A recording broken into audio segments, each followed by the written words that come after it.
The very first mission that I flew, I was flying with guys that didn't even know them, and had never flown with them. So you could see it's tense enough, you know, to go into combat, but when you go in and with guys that you've never flown before, was different. And that turned out to be a memorable occasion, because we flew 300 miles to the target on the island of Kyushu, and we had an airfield. And we had taken off in the dark, so we got them out of bed. We could see them, some of them running to their airplanes and some of them running to their gun mounts. Well, I saw a big twin-engine bomber they called a Betty.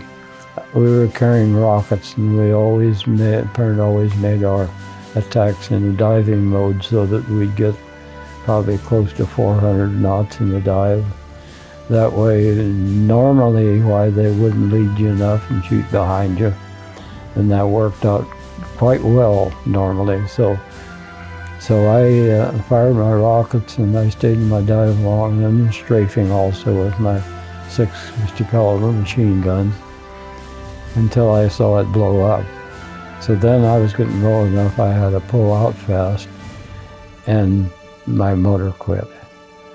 And I lost enough speed then that I could see tracers crossing in front of me, so they were leading me too much then.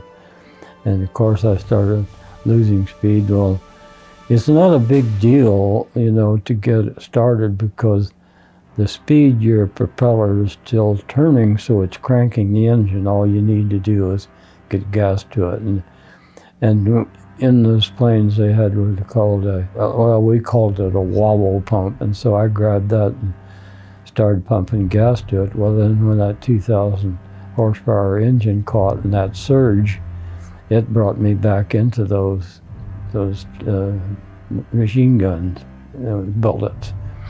So I picked up a hole in my airplane that day, but we made our run toward the sea and the ocean, and so I was soon out of harm's way, and flying back to the carrier, why, it just wasn't flying quite right, you know.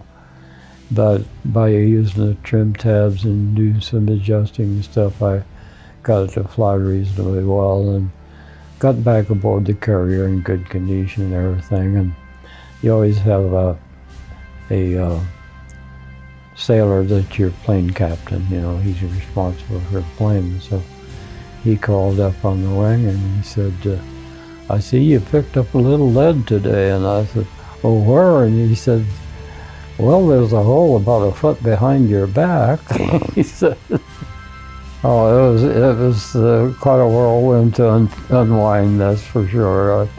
I laid there quite a while before I went to sleep, and a very thankfulness feeling came over me, you know.